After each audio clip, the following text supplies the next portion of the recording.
I'd like to call to order the study session for the city of Wheat Ridge, Colorado for February 7th, 2022. This meeting is being conducted as a virtual meeting, and to join this meeting, you can do it at either on channel 8, you can listen to this, you can join on YouTube at the city's website, and you can make comments at wheatridgespeaks.org. But anyway, I'd like to thank everybody for joining us. Our agenda tonight is item number 1 is disorderly house ordinance. And item number 2 will be street racing. And after that, we will have staff reports and then any elected officials reports that we're going to receive. As is typical for our meetings, we will start first with public comment. We ask the public to join us and speak on any matter that is on the agenda. So this would be speaking on item number 1, disorderly house ordinance, or item number 2, street racing. Since we're conducting this as a virtual basis, if you would please raise your hand in the Zoom virtual format, and that's located at the bottom of your screen. I think there's a little icon that says raise hand, and if you raise your hand, we will bring you into the meeting. And I believe if you are on the telephone and hit *9, that will unmute you and allow us to bring you into the meeting. So if you'll sort of in one of those two ways make your presence known, we're happy to have you and appreciate your comments and speaking to us. So with that, Mr. Goff, our manager, is handling the technical duties. So I'll go and see if we have anyone with their hand up that would like to speak at tonight's meeting. Mr. Mayor, I do not see anybody at the moment. Okay, I'll give it a couple of seconds here, and just for the record, I'd like to welcome the following council members to our meeting: Ohm, Weaver. Let's see, I've got Holteen, Hutchinson, Dozman, and our city clerk, Mr. Kirkpatrick, is here, and Mr. Stites with District 3, thank you for the wave. I appreciate that. I was looking to see who I might not have gotten. So thank you all for joining us. And we have Ms. Noslerbeck with us from District 4. So we have our only, Ms. Hoppy was not able to make it tonight. So I think we have everybody else. Thank you very much. So if we have no members of the public that want to speak tonight, we will go to our first agenda item, that is disorderly house ordinance. And I will go to our city manager, Mr. Goff, to introduce this item. Thank you, Mr. Mayor. We have Chief Murtha here this evening, and he's got several members of his staff for both items on tonight's agenda. And then I believe Mr. Murtha does have a few other updates concerning police department activities. So I'll turn it over to Mr. Murtha. Thank you, Chief, for being with us. And thank you to your Chief Lorenz and Commander Pickett for being here also. So Chief, take it away. Thank you, Mr. Mayor and Council. We come before you tonight to look for some direction around a couple of issues that we think in the police department we could do better on if we had a little more teeth in some of the ordinances that we either currently have or that we would like to see proposed. Tonight, Commander Pickett is going to talk to you about both of these issues on the agenda, and I believe Ms. Beery is going to follow that up with some comment and research on the direction. These are issues that were identified throughout the course of last year. Just really briefly, I don't want to steal Commander Pickett's introduction, but last year we had several houses of note that were brought to our attention, and we really found ourselves lacking in tools to deal with something that seemed very, at its face, very, very problematic for the community that surrounded them. One of them was on Balsam Street, and it really took a Herculean effort by all city to kind of get that one under control. With respect to street racing, we could talk about that later, but we have seen these large gatherings in our community and communities around us that tend to devolve into street speed contests, and we really want to get ahead of that one with something that is meaningful to that sort of that car community. So Commander Pickett will talk to you about that as well. That being said, I'll turn it over to Commander Pickett for his presentation tonight. Thank you. Commander Pickett. Good evening. So the first item on the agenda is the disorderly house ordinance. Kind of a history on this. Throughout the history here at Wheat Ridge, we'll get a residence, whether it's a house or an apartment, where we have people that either own or rent that cause a great deal of issues for the surrounding neighborhood, bringing down the quality of life for the neighborhood. Typically, we don't have a lot of teeth in our ordinance to allow us to do much on that. The chief mentioned Balsam Street. A lot of you may be familiar with Balsam Street, where we had a great deal of calls for service, everything from drug calls to drunken, disorderly people, gunfire, code problems, ran the gamut. The problem was that one set of tenants would do this, they'd move out, another set would come in, start the whole cycle again, causing issues for the neighborhood. So we could address some of the issues on a individual basis, but it wasn't solving the problem. We were finally lucky in the way we were able to handle it, and we were able to get compliance from the owner to do an inspection of the house with the building inspector. Well, once it came time to do the inspection, he told us he didn't have keys to the house, we couldn't get in, but the building inspector did see a problem with the electrical panel on the outside of the house, at which point we were able to condemn the house. People moved out. We were able to start working with the landlord, who, as of yet, has not complied with us. The house is still empty. He's still doing many things against city code, but we're really not able to get a foot in the door on a lot of these situations. On this one, we were able to at least get rid of any of the renters since about May. So we talked to Ms. Beery, and they came up with some ideas on how we might be able to make this a little bit better for us to enforce and come to a conclusion a lot quicker than we were able to in this matter. Should we, John, you want to turn it over to Carmen at this point?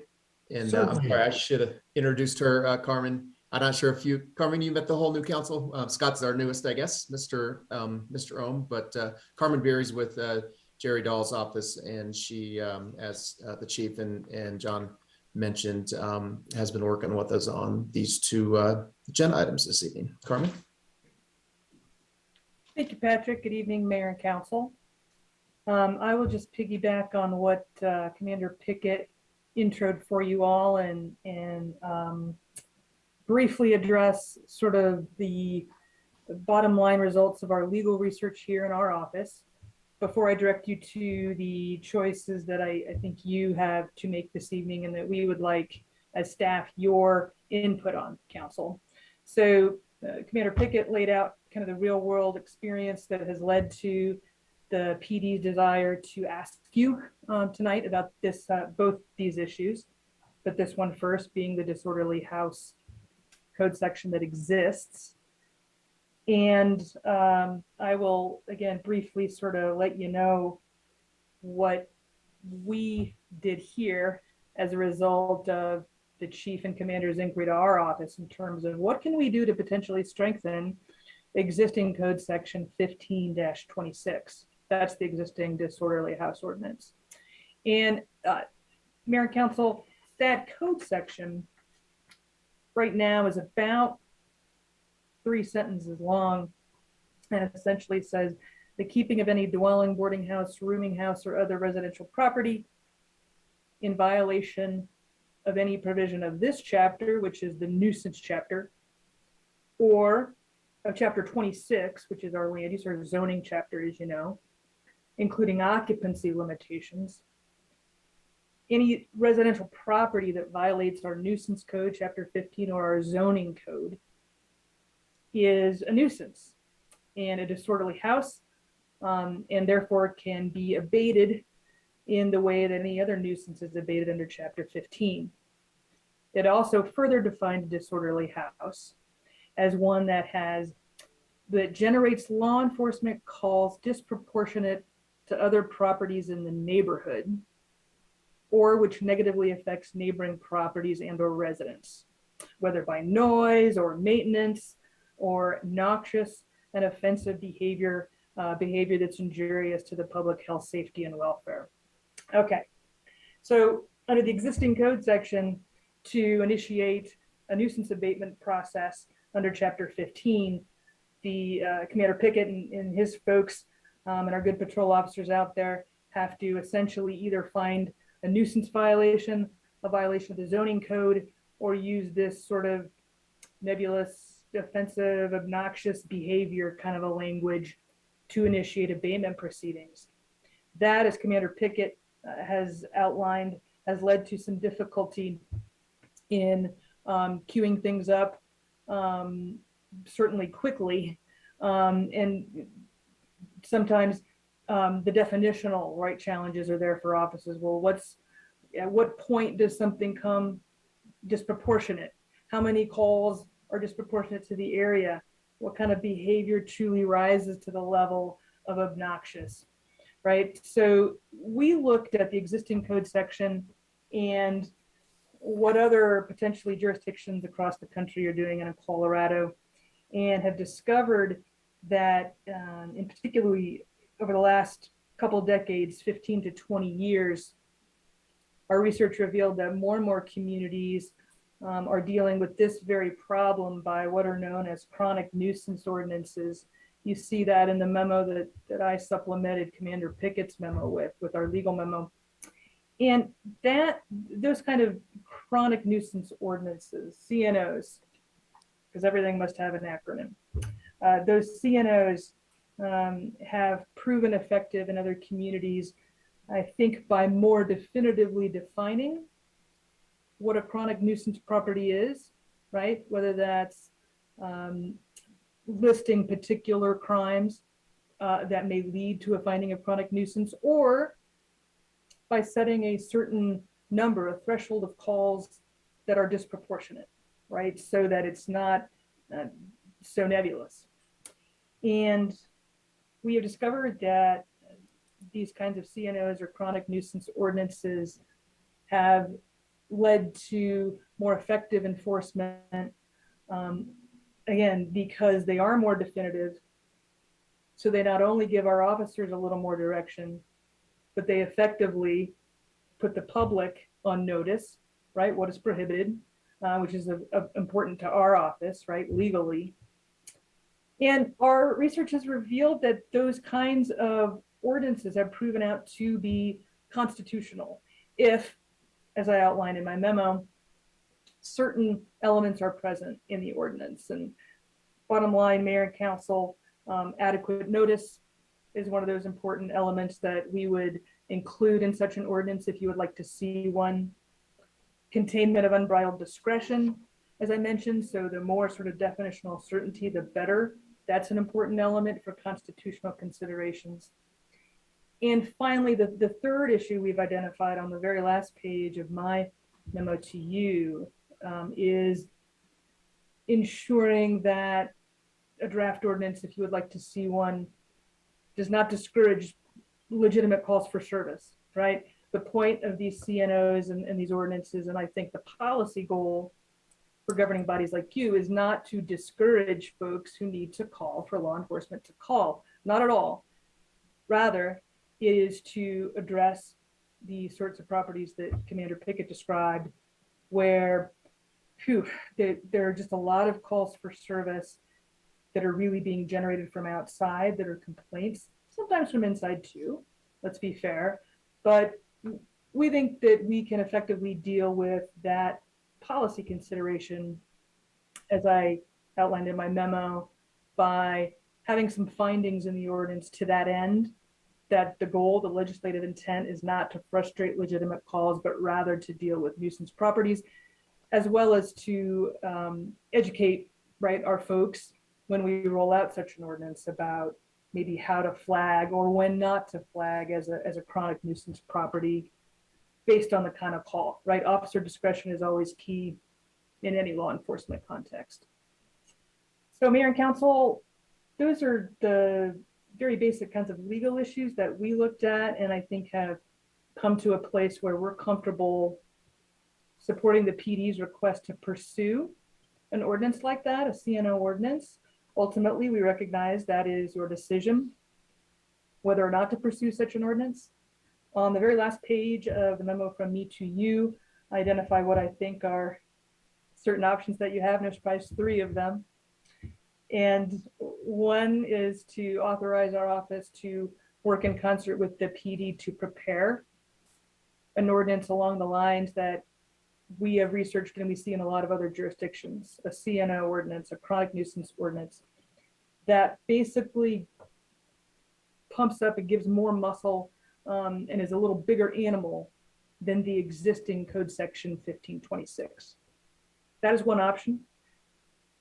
Second option we've identified is if you don't want to necessarily have that level of additional language in the code, you could set us to work on pumping up existing code section 1526. We could put some more definite guardrails and guidelines in existing code that might also assist towards the end of giving this thing a little more teeth. Of course, the other option, which is not what the PD is asking for, but an option for you, is to leave existing code as is and maybe engage in some more community outreach efforts or other kinds of efforts to address the problem. Clearly, again, that's not what the PD's here asking you for, but it remains an option to you, Mayor and Council. So those, I think, are the 3 major avenues that I've identified in the last page of my memo to you.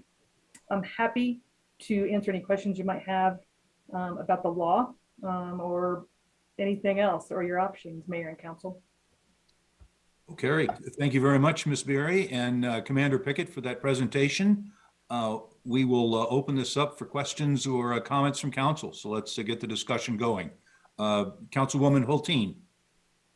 Thank you, Mayor Starker, and thank you for the helpful memo and presentation on this. I've got a handful of questions, and I think one of the first things I want to ask is, I know there's at least 2 properties in District 2 that one of the things that has made them a nuisance problem property is ongoing, like, illicit drug behavior that I think is a little bit difficult sometimes for the police department to, not necessarily difficult, but for them to sufficiently identify it as, you know, a home where there's, you know, illicit drug behavior happening.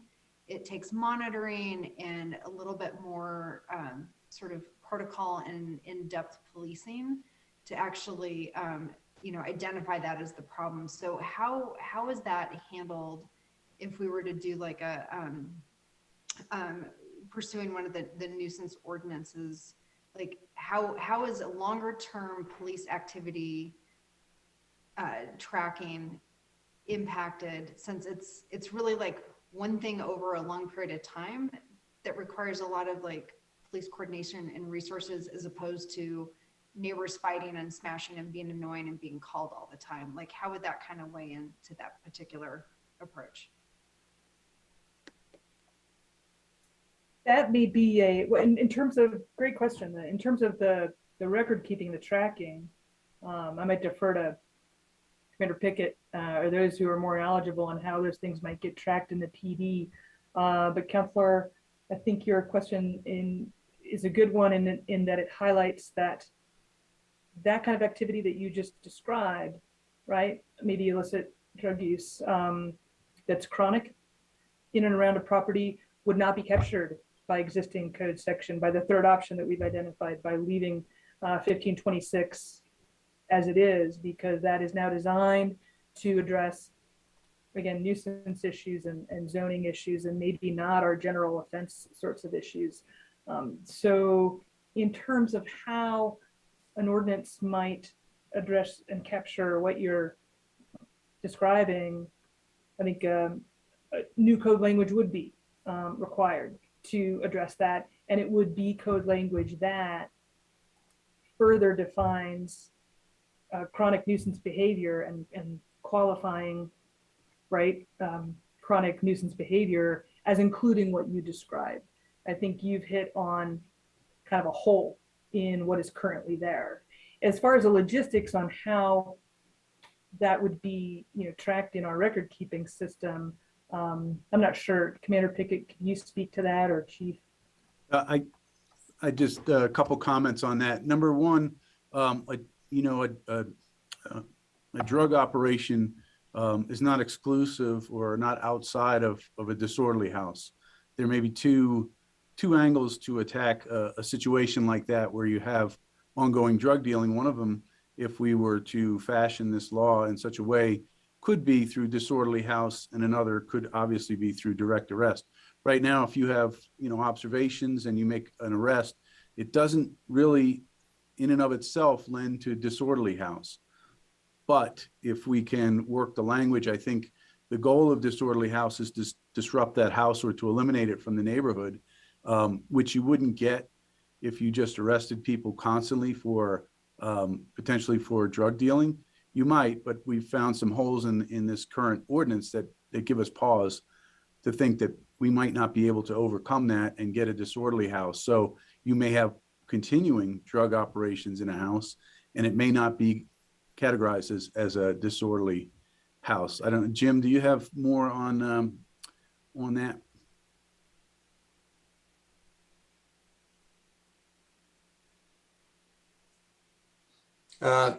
No, I think you recognize it pretty well. I think that's the difficulty that we get into, and that's kind of the difficulty where we've been in the past that Commander Pickett was talking about. Yeah, so we want to be able to have multiple tools to address issues like that. I've gotten a lot of complaints from different areas. Some of them come from counselors who have houses of this type in their district, and they want to know, what can be done about it. This is one of those tools that I think can really be used to address what we all recognize is a residence or people living in a residence that doesn't live up to the values of Wheat Ridge. And that's really the goal here, is to make sure that people are on notice that they have to maintain a lifestyle that's consistent with the values of Wheat Ridge. So, obviously drug dealing in and of itself would be something that would be a long-term operation.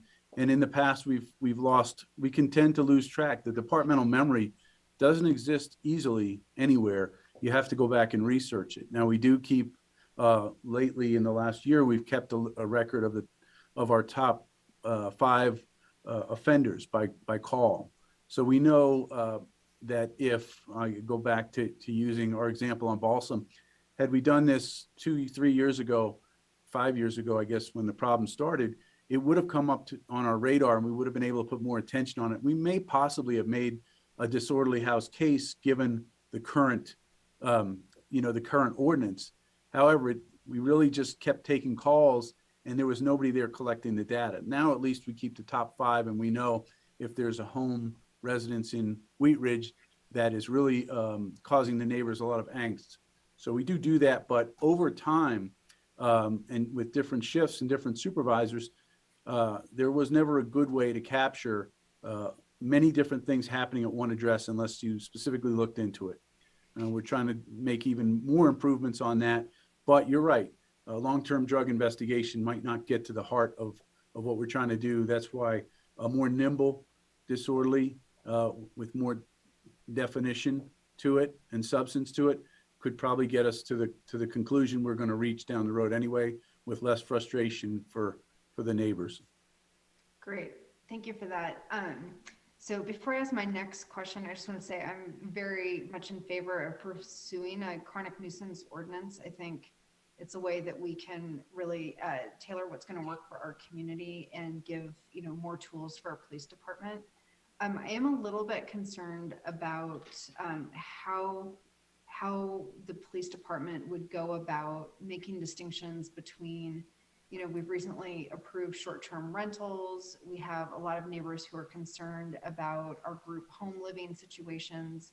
How would an ordinance like this work with neighbors who are just agitated over a permitted use that is perfectly allowable, but they don't like it. And so they're gonna try and make it look like it's a problem property. Yeah, I'll let Carmen comment on that, but we had the same conversation around our hotel motel licensing and the reduction of calls for service. We're certainly sensitive to it. When Carmen was talking about the idea that we don't want to discourage, people from calling in and reporting an issue.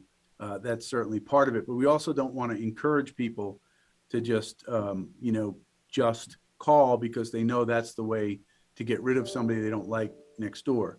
So I think we have to strike a balance in there, and I'll defer to Carmen to talk about how we might do that.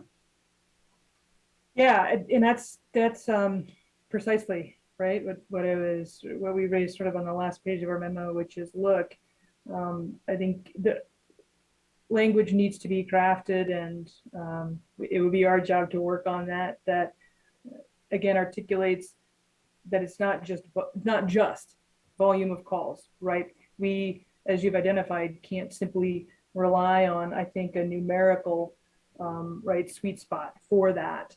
While that is helpful, again, in terms of offering an idea of where a minimum number of calls may trigger a review or something like that, it cannot be just that. As with every ordinance, again, that we write and craft and then rely on our men and women who are out there enforcing it. We rely on those men and women out there enforcing it to gauge what's going on and exercise their discretion appropriately. So I think to your question, Councilor Holton, we would not only craft language that articulates council's intent, right? Again, which underscores that it's not to punish legitimate calls for service or discourage legitimate calls for service, nor is it to be a tool for neighboring disputes, but rather a tool for truly getting at chronic nuisance behavior. We would craft language like that, and again, have some training and rely on the great men and women who are out there enforcing the laws to identify the dynamics of what's going on, right? That's true for every ordinance that we have. So good language and training is what we would rely on. Great. I would just add that there would have to be some level of verifiability to this. We wouldn't just rely on neighbors. Nowadays, we can do a lot with with the cameras, and we can see if what they're talking about is legitimate.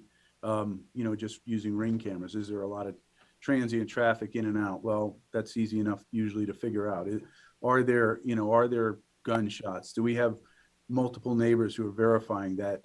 And it would be a process. It's certainly not it's not so rapid that we don't have a chance to pause and reflect on it, and also make contact with the owner of the residence and tell them that these are the issues we're having. They need to change, and that's the goal, is to have enough teeth to force people to want to change. And again, in the Balsam Street, that particular owner didn't really seem to care about the ordinance we had. Although the ordinance we had, I think, to some degree, does incorporate the volume of calls for service. There just wasn't a way to really, wasn't really a good way to apply that in the Balsam Street and many other residences that are a problem. So we would certainly, if the council gave us direction, we would certainly try and present something, I think, that comes with a balance that gives you comfort that we're not just taking people's words for it to eliminate people from the neighborhood. Great. I have a few more questions, but I'll let other people. Thank you. Do we have, let's go to Ms. Nosler back, and then we'll be back with you, Ms. Holteen. I just wanted to follow up, because that was where my question was going to be directed. Chief, was just I'm really concerned that this also just becomes like what Councilmember Holteen was talking about, where people are just calling because something is a nuisance to them, and annoying to them. And I think what you explained, that this is, something that could, it's not that every time someone calls in, there won't be some due diligence and investigation that goes in to validate any calls for service and things like that. So I just wanted to shout out that was one of my big concerns. So it's good to hear that. I think one thing that could be helpful is maybe just a little bit more of an explanation of what that processes might be in just having some kind of standardized protocol on that. Yeah, and let me just back up to say we often receive currently calls for service from people who are just annoyed by their neighbor for one reason or another. Our officers, I think, do a really good job of separating fact from fiction, verifying those kind of things. So this isn't new to us. We know that sometimes somebody will call about a neighbor's dog, or they'll call about something the neighbor's doing, and we're not just we're not just taking the word for it. We're verifying it. Our officers, I guess my point is, our officers are used to this. This wouldn't be out of line with what we already do, but I think we could probably, and I don't want to speak for Carmen, but I think we can certainly work in some of those concepts into this, into an ordinance if we're given direction that addresses that and gives you some sense of some sense that we are acting on facts and not just on feelings. Thank you. That's awesome. Thank you. Additional question or discussion among council? Ms. Dozeman? Thank you, Mr. Mayor. So what is the extent of this issue? Are we talking several properties, or is there like a specific area that we're kind of referencing? I'm kind of I'm trying to wrap my head around like the extent of the issue. And it's a good question, Ms. Dozeman, and I meant we probably should have started with that, maybe with some perspective, and I'll let the chief, he probably has a better number. It's, I'm hoping that this ordinance wouldn't have to get used all that much, but anytime we have even one disorderly house, it's amazing how much staff time it takes to deal with that one property. But we definitely have more than one. I think there's several in each district, but Chief, you want to maybe speak to that? Yeah, I don't think I can give you an exact number because there are homes that are alleged to be in violation. There are homes that we believe that are in violation, and there's homes that we know are in violation. They're not many, but they exist throughout the city, and where they do exist, boy, we get a lot of feedback. I don't sit in patrol, so I don't hear it every day. I'll ask Commander Pickett or Chief Lorenz if they have any more information on that. Chief Lorenz, do you have anything? I would say that the idea behind this is to be proactive, because if we don't have the tool, then it's as Mr. Goff said, then it takes time to catch up, and it takes a lot of staff time to figure the thing out. I think we put an ordinance in place so that if something fits that ordinance, then we don't have any downtime. We can get right to it. So I would call this proactive. And I would also add that, certainly another check and balance is for the courts. So if we were to write such a case, we would have to prove beyond a reasonable doubt to the court, and the judge would render the decision on this. So I think it's not just an opportunity for neighbors to harass other neighbors or to trump up a case. We would have to have a very, very valid evidence-based case for a judge to make a decision on. So from the memo, my understanding is that this would kind of like build upon on section 1526. It's not necessary, or are we having like a disorderly house and a chronic nuisance? And would this, like, what is the counterpart for businesses as opposed to homes? Or would this include like business uses as well? It absolutely, Councilor Dozeman, it could, the ordinance could address commercial properties. That's another way that the existing code perhaps lax or is a whole, as we put it, it clearly applies to residential properties. And if there are, which I understand is usually the case, but if we were to have commercial properties where this would be an issue too, new code language would be needed to address that. And it would, as DC Lawrence said, be another tool, or Chief Murtha, I believe, another tool, right? So whether it expands upon existing code section 1526 or is an additional, right, code language in perhaps another chapter or another code section or another article within chapter 15, it essentially would build upon what is there now to give it more teeth, make it bigger and better. Does that answer your question? Okay. Thank you. I'd like to go to Ms. Weaver and then back to Ms. Hulteen. Thank you very much. And I do want to express my support for this. I just, like others have expressed, I want to make sure that we define it. My concern, along with the neighbors hassling neighbors, is just clarifying in whatever ordinance that this does not apply to the group home situation, because those are post drug and rehab situations. And I just think that to avoid some of the rallying in some of the group home issues that we've been dealing with in the past couple of years, I would really appreciate it if there could be some language that just defines group homes as not a nuisance situation. I don't know if that makes sense. I know Mr. Goff has helped us quite a bit through the group home issue, and I don't know if there's anything you want to say about that. Thank you. Yeah, I think maybe I just add to that. I mean, obviously, group homes are used by rights in certain zone districts, and speaking specifically about the sober living homes that we have in Wheat Ridge, you know, that I think though, even those homes could rise to a level of chronic nuisance, right?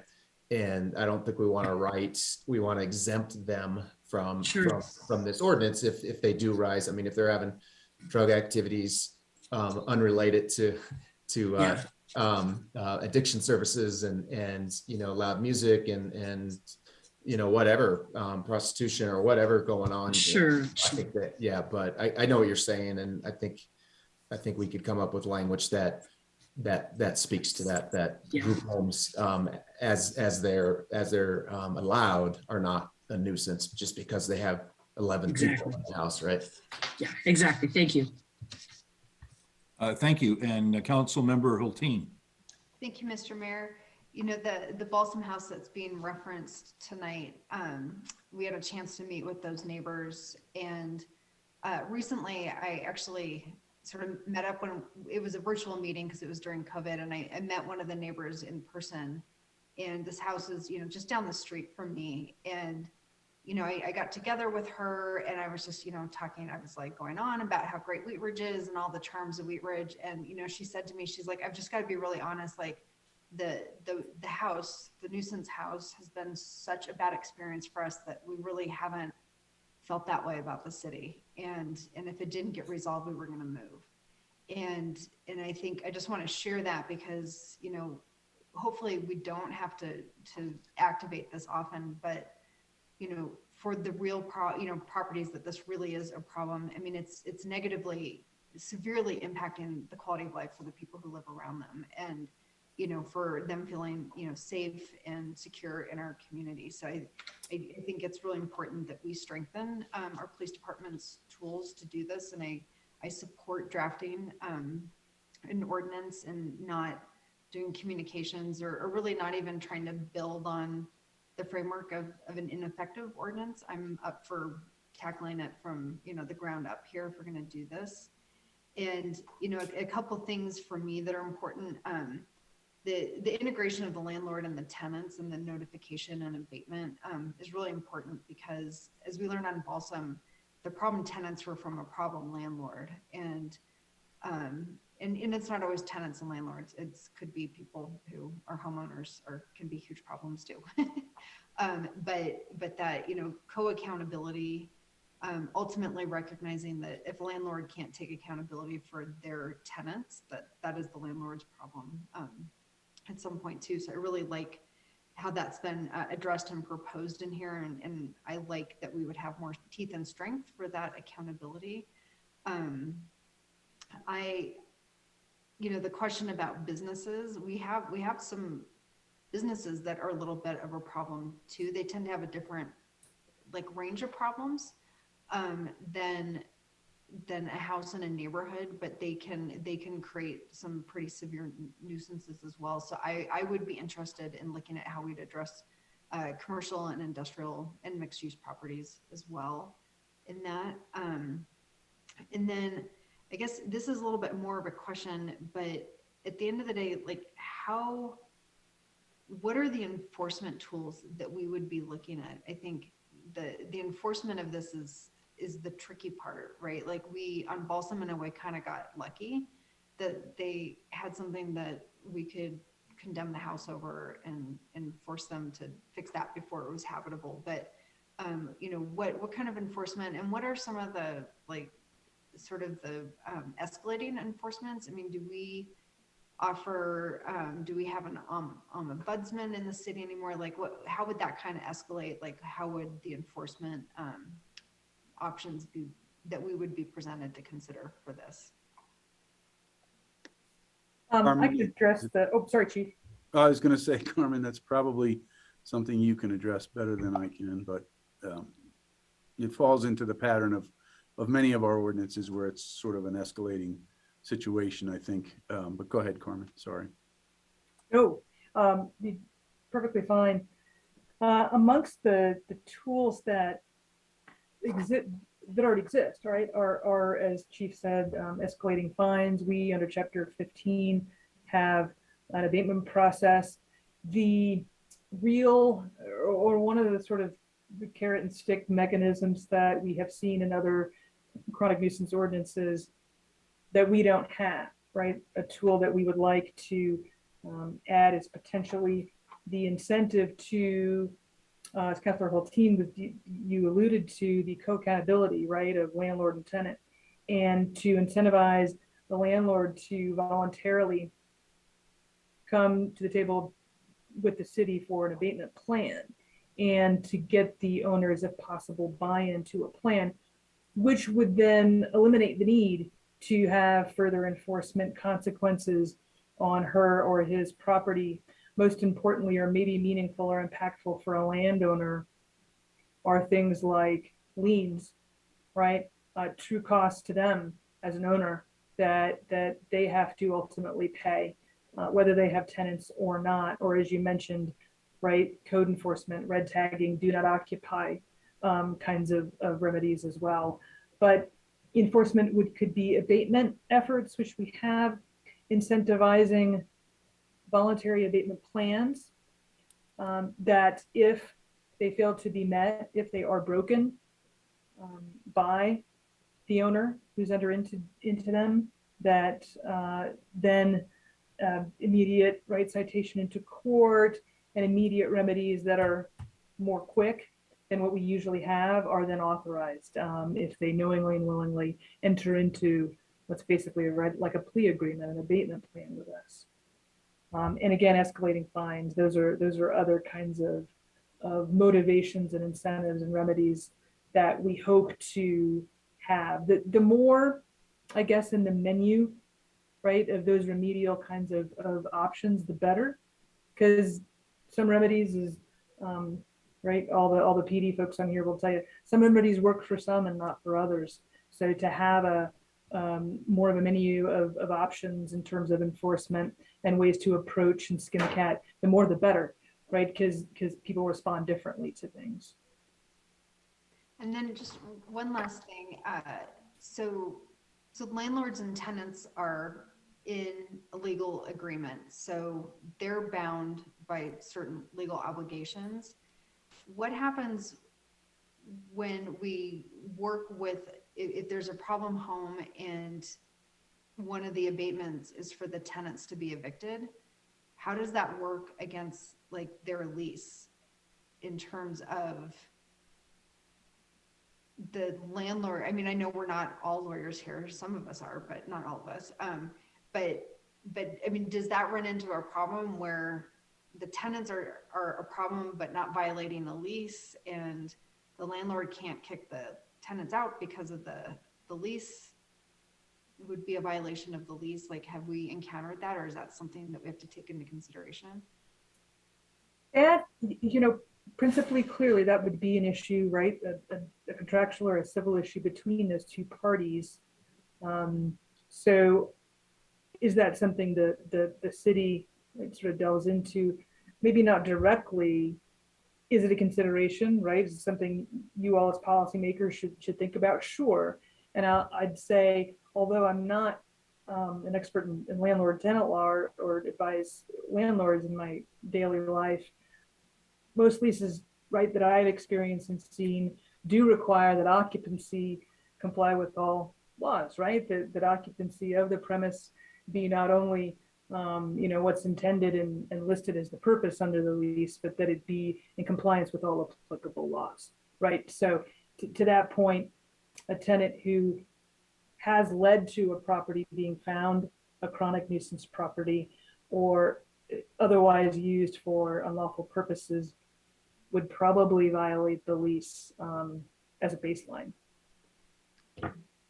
Great, thank you so much. Thank you. Ms. Beery, I had a question maybe I will address to you. It's helpful that you've called the potential ordinance in number 1 or the strengthening of the ordinance in the code section 1526 a tool. I use tools and have used tools. If you were to say which of these is the better tool, what would your advice be to council?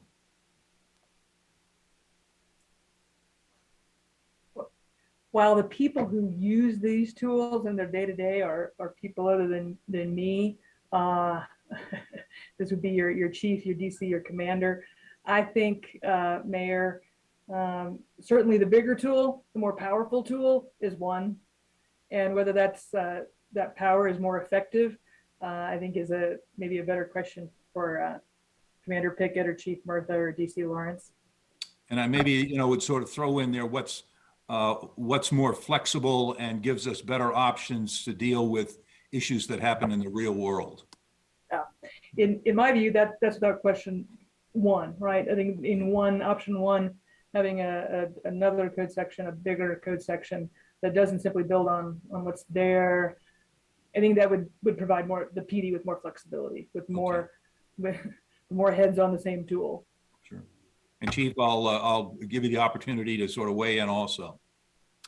Yeah, I agree with what Ms. Beery said. I would suggest that my orientation around an ordinance would be to focus on the landlord. We don't, many of the leaseholders in a lot of these problem houses really don't have enough skin in the game to make it meaningful or cause quick action. My experience with, I guess in leases I've had was that, there are provisions that not only do you have to obey the law, but costs. Usually there's a cost incurred type of provision in there that if I incur the cost as a landlord, I pass it on to you, and if you don't pay me, you're in violation of the lease. And so the best results I've had in policing myself were to deal with the landlord. That's what happened on Balsam Street. We certainly went around the people who were living there, and we dealt with that person. That's what happened in many of our other success stories. And a lot of the failures were trying to deal with the leaseor up in front instead of going around. So I think the pressure is there, but I think option one gives us a chance to start over and really get past some of the shortfalls that the current ordinance has. So that's my 2 cents. I don't know if John or Jim want to add anything to that. Jim? Yeah, I would agree that the property owner is what we focus on in our code enforcement activities. That has given us the best bang for the buck, and it has cured the problem under most circumstances. We do use that lien option to collect our fines and fees in that manner, and that's been very successful. If you're aware of our statistics that we have from our administrative citation program, works really good. Thank you. Additional discussion or questions from council before we try to generate a consensus? Council member Hutchinson. Thank you, Mayor. I agree with number one. I think it's very important to be proactive and have it cut and dried, very simple and plain about what it is, what is a nuisance. I also would like to, for me, a nuisance is also public safety. Okay, I mean, people, these things can happen like in the house or whatever, but also they can come out to the street. Public safety is a nuisance to me, it would be. So I think rewriting it and having it very plain and covering the bases so there's no subjective, parts in there, this is what we're looking at is what nuisance is. And you get these many days after you've been told about this or all that kind of stuff, just have it all written out. And then there's no question because now it seems like it's very ambiguous. Okay, thank you. Councilwoman Hulteen. Thank you. I was just going to go ahead and ask for a consensus if no one else has any comments. So I'd like to ask for a consensus from council that we direct staff to move forward with the preparation of a draft CNO based on the feedback and comments tonight. We would like to include residential and commercial and industrial properties. We are interested in focusing on enforcement with the landlord. And we also appreciate the recommendations that have come forth from the attorney's office on how to best strengthen that. Have I forgotten anything that people mentioned that was important? With consideration on how we differentiate between true nuisance properties and neighbors who think their neighboring property is a nuisance, but yet allowable. Let's see a hands in favor of that. Looks like we have a consensus to move in that direction. Does that give you all the information that you're looking for? Okay. Well, thank you very much for bringing agenda item number 1. We will conclude that item and we will go to agenda item number 2, which is not is along the same vein. So, Mr. Goff, I'll go ahead and send it back to you, and we'll take that route one more time. Great, thank you, Mr. Mayor. The second item, street racing, is another issue I know as long as I've been with the city, this issue comes up often, and I think we've had the same issues with trying to enforce this code. So police department would like council direction on similar to the last item, strengthening our code to deal with the nuisance of street racing. So Chief Murtha, you want to start? Yes, again, Commander Pickett will give you a presentation. I think really I would say the bulk of the work here is in the enforcement part of it, but I'll let Commander Pickett explain why that is and how that is, and we'll go from there. So John? Thank you, Chief. So as Mr. Goff stated, this is a more prolific problem than the issue with the homes. Street racing has traditionally been an issue here in Wheat Ridge. We have I-70 running right through the middle of us. We have Wadsworth and Kipling and Sheridan as well running right through us. So not only do we get gatherings here in Wheat Ridge, but when these street groups are moving from one venue to another, they go through Wheat Ridge. This summer, we had several instances of groups trying to meet at either our Big Lots parking lot or the what's now the Hobby Lobby Home Goods parking lot. One of which we had a video of upwards of 1,000 cars in the parking lot that were starting a gathering. Luckily, our officers were able to get with the people who had started this gathering and convince them to move along. But in the meantime, we still got a lot of complaints from the neighbors when they left our jurisdiction to go to other jurisdictions. They're driving these loud vehicles, they're driving unsafely through our city. So again, with the way that we go about as the police department to deal with these issues are on individual basis on each person, what kind of crime they're committing, which in this case is typically a traffic crime, which has little or no effect on deterring people from doing this. So what we're looking for is something that we can actually use to stop the problem before it starts. We've seen that some of the jurisdictions around us are actually seizing vehicles that are used in street racing. And street racing can be just like the term, where two cars or multiple cars are racing through the city, to where also there's meetups where there's shows of speed, burnout pits, all sorts of actions that happen within a parking lot that are illegal.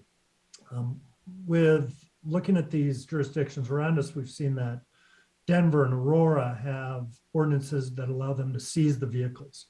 And if we have a deterrence such as this, we found that these street racers take great pride in their cars. That's why they're into this as a hobby. They're on websites, they're members of groups. Some of these cars we've seen are worth hundreds of thousands of dollars with modifications that they put in. And the threat of taking that away from them or keeping it from them for a certain amount of time is something that would really help us keep them out of Wheat Ridge altogether. We've been lucky and we've been good, I think, in this last year about being able to get intelligence on where these meetups were going to be and shut down the parking lots before they get there. We've had a lot of help from the property owners in allowing us to do this. But as we get good at this, they get good about keeping the secret of where they're going to meet. And with social media the way it is now, oftentimes we won't get the heads up before they've already started getting hundreds of vehicles in a parking lot. So if we were able to do a campaign, go out there and educate the citizens of the ordinances we do have and be able to warn them about what the potential outcome would be if they brought that into Wheat Ridge, I think we can deter this more effectively. And that's what we've asked Ms. Berry to look into, which, as you've seen through her memo, has a lot of good ideas on how to do this. Can I just jump in there real quick before Carmen goes? I see the judge is on, and I didn't ask him to speak on this, but Judge, you've had some experience with traffic law and the changes lately and sort of the ability to deter bad driving through the court system. And it seems to be as another problem that we're trying to overcome here with our ordinance. Did you have a comment on just what happens nowadays with people who fail to appear in court or to disregard these citations? So maybe there's more context as to why we're looking for a different method of enforcement. Yeah, sure, Chief. Thanks. Good evening to everybody. Yeah, a law was passed. It just went into effect last month. And basically what it says is that if it's a traffic infraction, and I think what Commander Pickett's talking about is something more serious, it's a traffic offense. But with traffic infractions, if you fail to appear, in the old days, the court could put a hold on your license. Now we can't do that. Same thing with fines. So if it's a traffic infraction and a fine is imposed and you don't pay the fine, in the old days, we could notify DMV and they would put a hold on your license. Well, we can no longer do that. What we can do and do with traffic offenses. Those are the more serious matters, like reckless driving, more than 25 miles per hour over the posted limit, careless driving, no proof of insurance. We can impose jail. So jail is an alternative to any traffic offense, but we have lost that leverage, that ability to put a hold on someone's license in a traffic infraction case, to be able to get them to come to court or to be able to get them to pay a fine. So there has been some weakening of the sentencing weight, the motivation of the sentence compared with last year versus this year. And I would just say that even those are the sort of lesser crimes, they are the crimes that we more often would encounter. And it seems to embolden these folks to take greater risk, where we end up in this arena where they're in contests of speed and whatnot. So that being said, I'll turn it over to Carmen for her report, but there is a tight-knit group, and we know that deterrence in this case, having this law in the books, they would certainly talk about it. They already do. We have plenty of intelligence to where they're reporting that they won't gather in certain jurisdictions because of the penalty, which states that they could potentially lose their vehicle. Very few seizures, but the threat of it is really what we're talking about here for the most part. But of course, any law in the books is enforceable or needs to be enforceable. So Carmen. Yeah, thank you, Chief and Judge Randall. As indicated in our memorandum to you, we found 4 existing Colorado jurisdictions that have adopted ordinances such that we're discussing here tonight: Denver, Aurora, Colorado Springs, and Pueblo. And essentially, Mayor and Council, those ordinances operate, as Chief expressed, as a deterrent, right? And the as Commander Pickett said, folks, right, there's a lot of pride in the vehicles that are used sometimes in these activities, and the threat of losing that vehicle is a really effective motivation to, if not prevent the activity from occurring, driving it elsewhere, literally driving it elsewhere. But, you know, we hope also some general deterrent, right, effect would be had. And, you know, I'll be honest, as an attorney, at first blush, I thought, oh my goodness, how are we seizing, you know, the Fourth Amendment issues are many here, and how and why, and can we really, you know, seize vehicles? And our research has revealed that yes, as is often the case, it depends kind of after that, but yes, our research as laid out in our memo reveals that we think such ordinances are defensible. Again, they've been in place in other jurisdictions. That does not mean they're necessarily constitutional, but we believe that they can be crafted as such, and that the other 4 in Colorado are likely defensible. What are important in terms of the characteristics of those ordinances are laid out in my memo. I won't belabor those legal issues, but essentially that they be concrete, that they give clear guidance, that there's not unbridled discretion, that the ordinance is not a ruse or a tool to simply search a vehicle. That's true now, but that needs to be clear in the ordinance, that this is not a tool to simply seize and look for other stuff. And that we really do, Mayor and Council, articulate and rely upon the seizing of the vehicle as one of the community caretaking functions that the police have to take property, in particular when property is used for criminal activity on public roadways, right? Commander Pickett said, you know, that they've had some great success as a PD with getting owners of big parking lots of private property to agree to, hey, that's not okay here. And if you find it here, Wheat Ridge PD, you have our full cooperation and permission to move it on. Well, when activity like street racing, in associated other sorts of vehicular crimes, when those are happening on our public roadways, it really does present a legitimate threat. not only to the folks engaging in that dangerous activity on the public roadways, but other drivers clearly as well.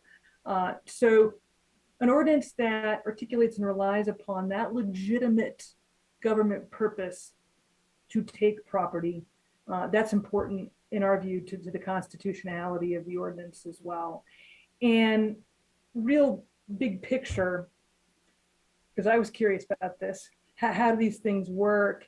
If the police department gets reliable evidence that rises to basically any application for a warrant, evidence that rises to the level of probable cause. If the PD gets evidence that rises to the level of probable cause that a particular vehicle has engaged in conduct that violates the ordinance, Wheat Ridge PD can petition for, again, like signing an affidavit for a warrant, an affidavit with that application for a warrant. Officer who has such probable cause and can articulate it, screenshots. I mean, let's face it, sometimes social media does the hard work for you and gives you the pictures and the person who says this is mine. So gathering the evidence of probable cause that a particular vehicle has been involved in the commission of a crime, submitted to the court with an affidavit as such, and trying to the facts of where these pictures came from, how the evidence was gathered. The ordinance would then authorize the court to issue a TRO, a temporary restraining order, one of the terms of which authorizes the Wheat Ridge PD to seize the vehicle, right? And there is a very quick, and there must be a very quick hearing on that TRO, on the seizure of the vehicle. And there has to be a period of time between the issuance of that affidavit, that request for a TRO, and it becoming effective. Built into the ordinance clearly at every opportunity for us to take action is an opportunity for the owner of the vehicle, which includes lien holders of the vehicle, to appeal and to enter any kind of objection or say, wait a minute, I disagree, or that wasn't me, or that's not the car, or whatever. But layering into the ordinance, right, we will ensure that we afford that due process and those procedural opportunities for people to appeal or challenge or object. But if a TRO is obtained by the city to seize the vehicle, then by whatever means, the city would then be authorized to find that vehicle and take it. And again, we would then have a hearing, if no hearing were had before the seizure. Well, in addition to, we'd have a hearing post seizure as well, even if the hearing is had before, during which, right, the merits of the alleged violations would be fully heard by the court. And if indeed violations of the ordinance were proven, and we would again write this as a civil enforcement tool, so we'd be looking at a sort of a preponderance of the evidence standard. If the city met that burden of proving that this vehicle was involved, right, an instrumentality of the sorts of violations that are prohibited, we would ask the court for authorization to impound the vehicle as one of the remedies for any period of time. And that's something that we can talk further about, whether now or when you have draft ordinance language in front of you, if you want to see an ordinance. We note in our memo that Denver, as well as Colorado Springs, other jurisdictions authorize impoundment of a vehicle for up to a year. Now, that doesn't mean they all have to be a year, but once again, talking about the tools that can be a deterrent, the big sticks that are present in this ordinance, losing that vehicle for up to a year's time is a pretty big tool in the tool belt, and a potential effector of behavior. So those are the major outlines of what we see in ordinances that exist. Those are the major issues that we think an ordinance should hit in terms of the legal issues locally. Thank you. Okay, we'll open this up for questions from council. Councilor Nosler-Beck. In District 4, we deal with this all the time. We see a lot of it on 44th, or I hear a lot of it on 44th. But I wanted to ask.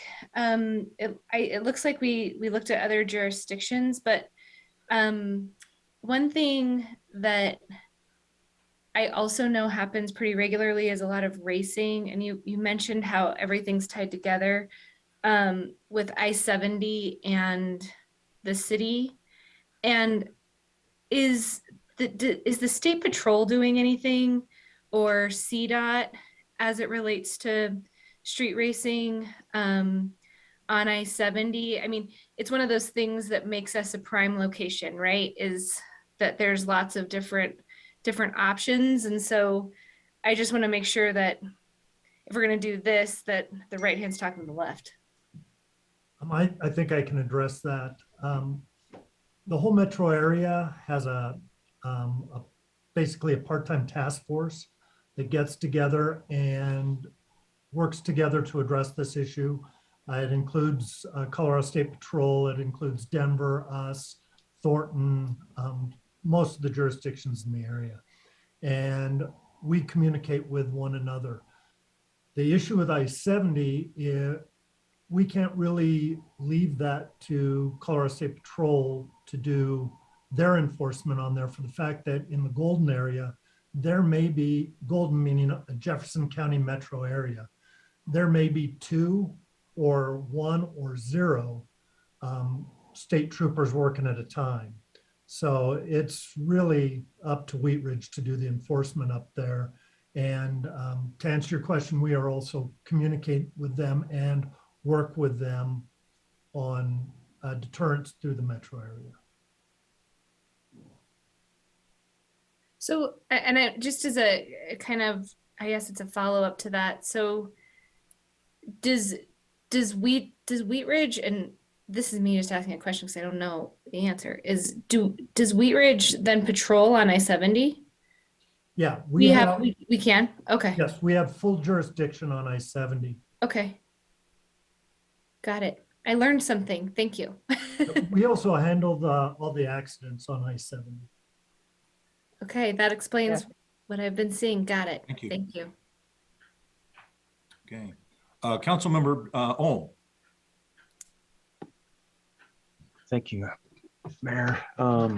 So I have a couple questions. One, are there any plate readers on Wadsworth now or proposed in the future? Not on Wadsworth right now. We do have a mobile LPR license plate reader. Our license plate readers right now are up on the I-70 and Kipling corridor. That's where our LPRs are right now. And then would they, thank you. And then are there any cameras on like the Wadsworth corridor in Wheat Ridge or Kipling that the police department could use to, if, you know, these speeders are running down those areas to kind of through the city? I think the only thing that's up there is the CDOT cameras, but I'm not sure if John knows any other cameras up there. Actually, the business owners up and down both Kipling and Wadsworth, a lot of them have video. We've used these videos in the past to reconstruct accidents. Anymore, a great majority of our accidents are on video because of businesses having their own video that hits the street. And we do often go to those businesses and ask for their video to help us with these kind of investigations. We've yet to use it in street racing, but it's not beyond the realm by any means. Just to add on to that, those cameras almost always are impossible to read a license plate. I think that's, you know, the license plate reader program is specifically geared towards that. And some of the high resolution CDOT cameras might, but what we use those cameras for from the businesses is really just to see, you know, who was the primary, you know, what was the primary cause of an accident, more general stuff, but we can glean a lot of information from those business cameras as well if we're working through an investigation on street racing. Thank you. Thank you. Councilmember Stites. Thank you, Mr. Mayor. I think I definitely kind of like with the houses, I definitely agree that the most enforcement and the most definition that we can get, the better. I do have a question though. How many street races do we have, and how many cars do you think we would possibly be impounding, and do we have the capacity to do that?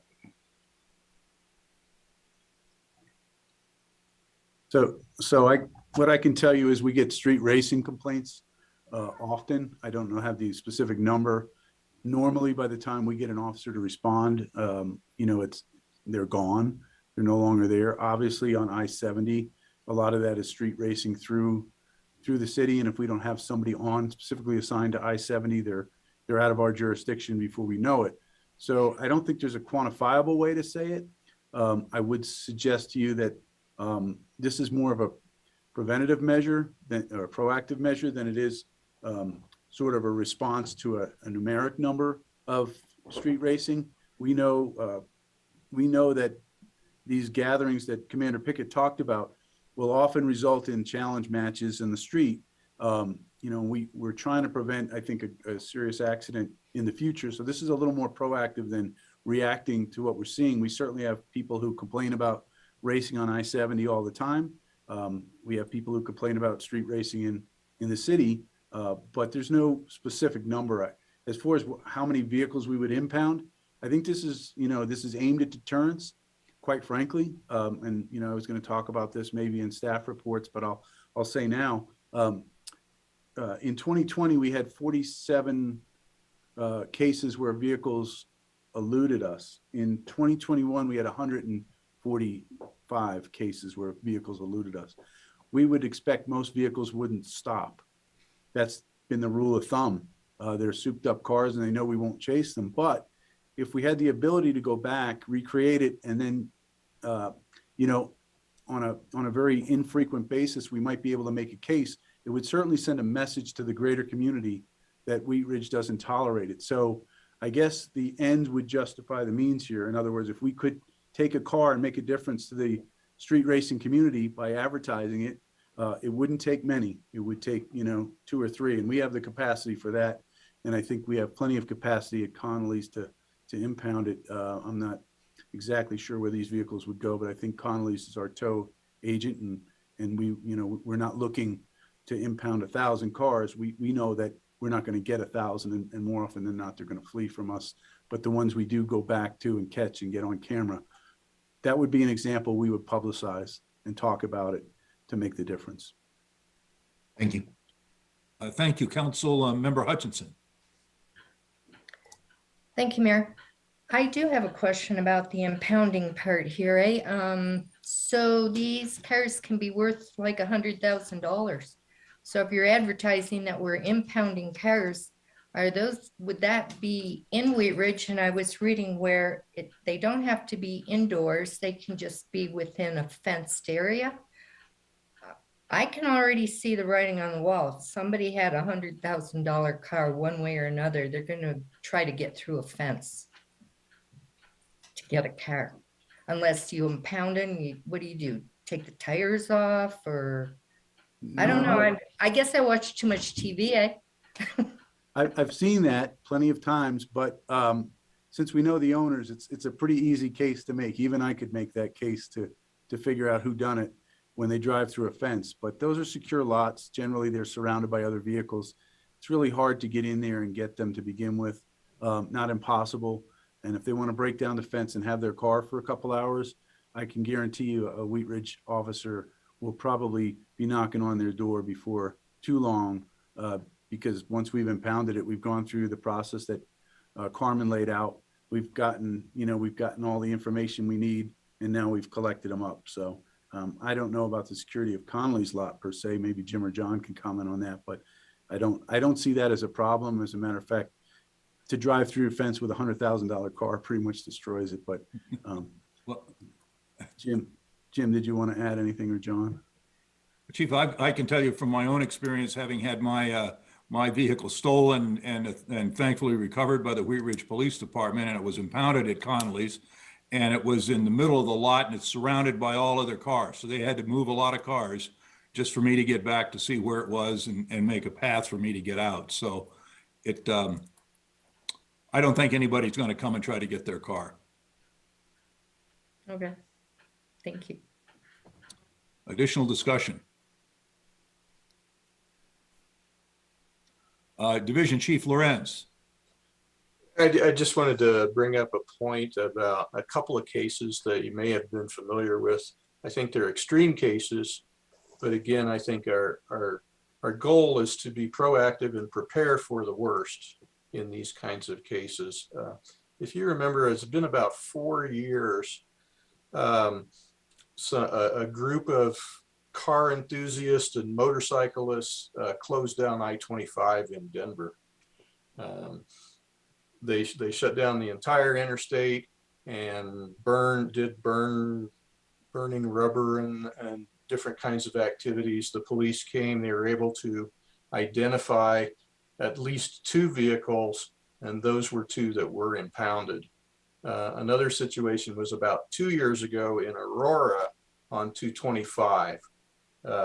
I don't believe these were car enthusiasts, but they were enthusiastic about something, and it was a protest, and they also closed down 225.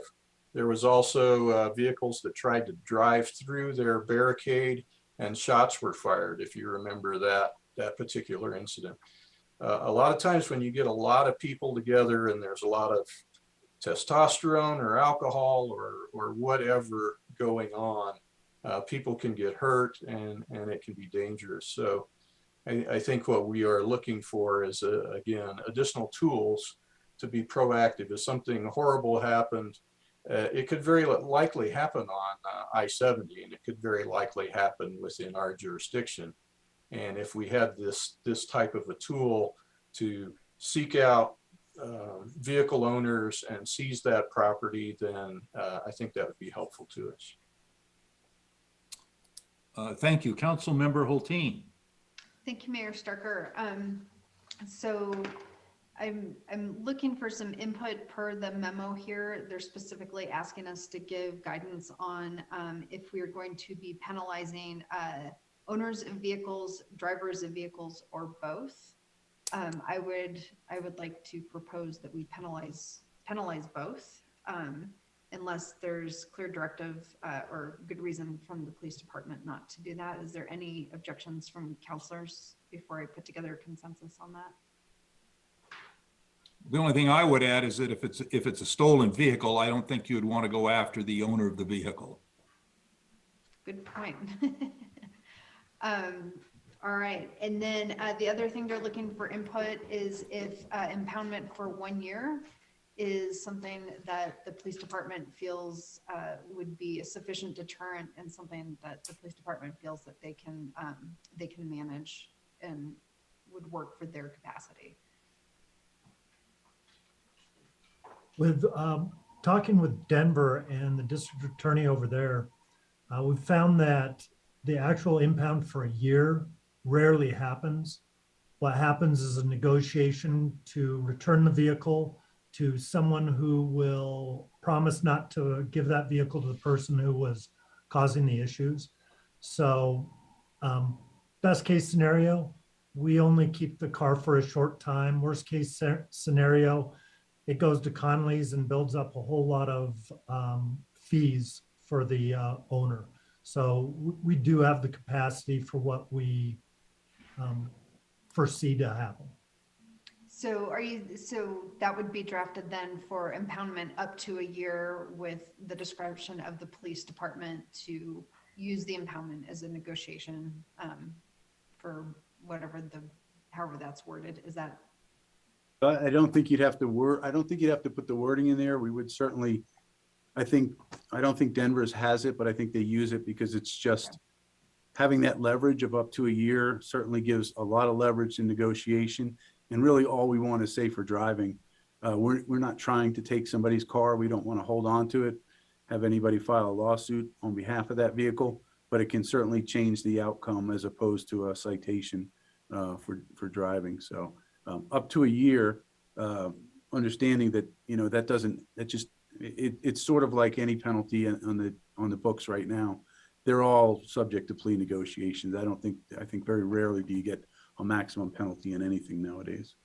All right, well, we don't have to specify that. All right, if there aren't any other comments from council, then I'd like to. Actually, I had a question or two before we go to a thing. Ms. Berry, on your ordinance options, you have number 1 and number 2.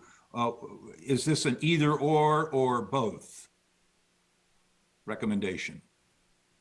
No, Mayor, those are each policy choices I wanted council's input on there on the last page, on page 5 of the memo on this, and Councilor Hulteen just sort of went through both of those. And I think what I hear is that on the first issue, on the policy issue, I heard an expression of support for penalties or the option of penalizing both drivers and owners. And I heard on the second issue some support for the idea that up to a maximum impoundment of a year was palatable to the PD. So, Mayor, both of those issues I would like addressed, and I heard addressed. I think that those could be included in the consensus. That would be great. Okay. Actually, that wasn't my question. It was really whether we're going to look for an Article 5 in Chapter 13 and or an Article 5 in Chapter 15. Gotcha. Thank you. Sorry, Mayor. It's Not okay. the policy choices, but the ordinance options. The ordinance options. Dude, that's an either or, and honestly, as the memo indicates, Mayor and Council, I think both locations in the code make some sense. And unless Council has great druthers on that topic, what we bring back to you, we'll perhaps pick the appropriate chapter in case Council really wants to express an opinion on that. More important to me was opinion expressed on the policy choices. Thank you. That answers my questions. If there's nothing further, we'll go to Councilwoman Hulteen for hopefully a consensus motion. Thank you, Mr. Mayor. I'd like to ask for a consensus, directing staff to move forward with drafting at their discretion new Article 5 for Chapter 13 and or Chapter 15 to strengthen the city's ability to get ahead of and enforce deterring street racing as a public nuisance.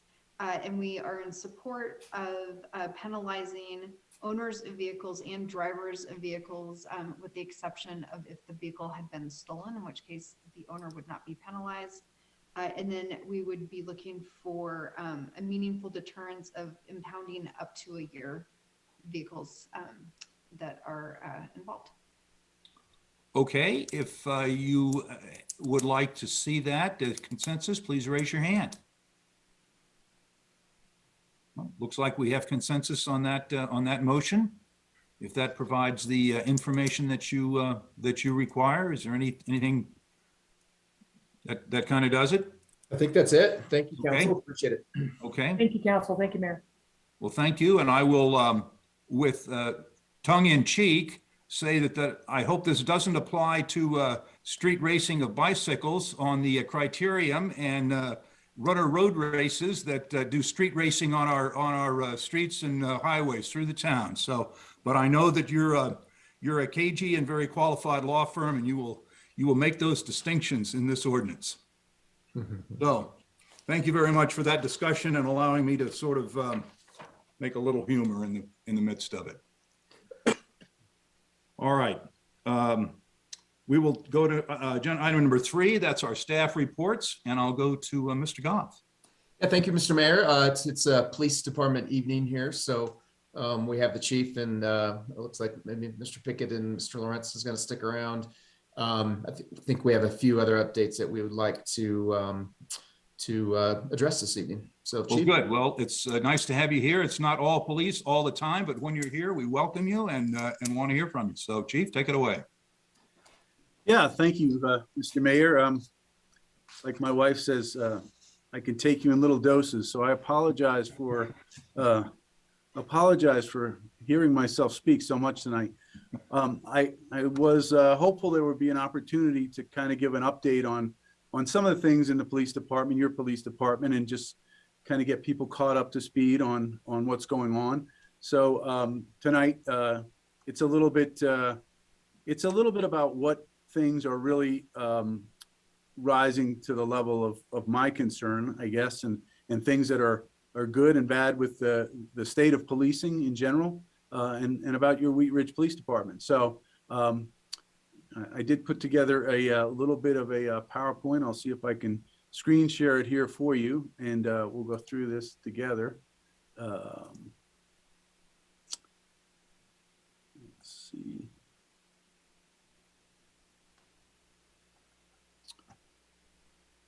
Looks good. Is it coming up for you? Came up on my screen. Yes, sir. Great. Okay. It's not on mine, but that doesn't matter. I have it on my other screen.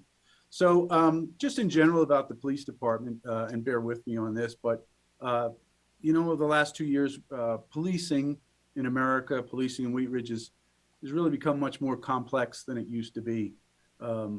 Why do I say it's complex? Because almost every challenge that comes up doesn't just have an immediate effect on policing, but it certainly has a downstream impact on what we do in Wheat Ridge and in policing in general. Just some examples of that. You know, when we're having trouble hiring professional staff because people don't want to return to work, or they don't feel ready to come back, COVID issues, those sort of things, it certainly puts an extra burden on our officers, and that takes officers time away from some of the things that we're asking them to do. COVID has you know, caused us to kind of jumble schedules around to make up for manpower, woman power, people power shortages. So you know, we're having that downstream effect of COVID in more ways than just what we've talked about in the past. And the ongoing national narrative is tough for officers ever to get away from. They go home, they turn on the TV, and it's all about policing and what's good and bad about the profession. And it's tough because you used to get a break from it. So there's a lot of complex issues, but some of the ones that I want to talk about tonight, and in no specific order of priority. The first one I wanted to talk about, well, let me talk about what we'll go over tonight. A little bit about recruitment, hiring, and retention. That's a big issue in policing, not just in Wheat Ridge, but across the country. Crime, traffic enforcement, and our call load. I wanted to give you an update on the legislative ordinances that you've given us, the tools you've already given us. Tonight we asked for 2 more, but I wanted to give you some feedback on what we've been able to do so far with what you've given us, because I think that's a really positive story over the last 2 years. Certainly my emphasis on relationship-based policing and those efforts and where they stand in this moment in time, and a little bit about our focus area, which has been I-70 and Kipling, trying to do some work around that. So let me know if these slides are switching over, because I can't tell, but you see that. Okay. So just to start off, a little bit about recruitment, hiring, and retention. You know, this year we added 6 new officers. We brought them to the council. You got to meet 6 very great people, I think. We currently have 5 officers in the academy, and we're doing pretty well in our staffing. Average number of officers that leave Wheat Ridge in any given year is 6 to 7 per year. That's what we've seen for retention. In 2020, 4 officers left. In 2021, 8 officers left. We know we have 2 officers who are in process of leaving right now. So we're not over our number. We'd like to retain more of that talent, but Wheat Ridge has has a history of about these numbers. So we're in balance, at least with what was going on before COVID. We haven't really gotten out of balance with our staffing numbers. Our current staffing authorized 85. We're at 83. At the end of December, we were at 85 and authorized, and we had 85, which is amazing, really. If you consider what my counterparts are talking about in Lakewood and Arvada and their struggles to hire, retain, and keep numbers up, this really speaks to Wheat Ridge in general, to the support we get in Wheat Ridge, and to the culture of the Wheat Ridge Police Department, I think. But it is a bit of a struggle. We get about half the applicants we got 5 years ago. When we put out an advertisement, we do that now every 6 months for an academy. We almost have a running advertisement for officers. We're only getting about half or even less than half the numbers that we had just 5 years ago. Luckily, we're finding qualified applicants. And, what we talk about is we just need 5 or 6 applications as long as they're perfect. But of course, we don't get that. We look for a volume of applications to kind of keep us above water.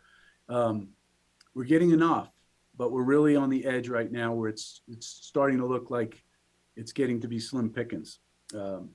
We have a constant struggle with a loss of prestige for this profession. People used to come in droves to try and get a job with the police department. They didn't question their career decision.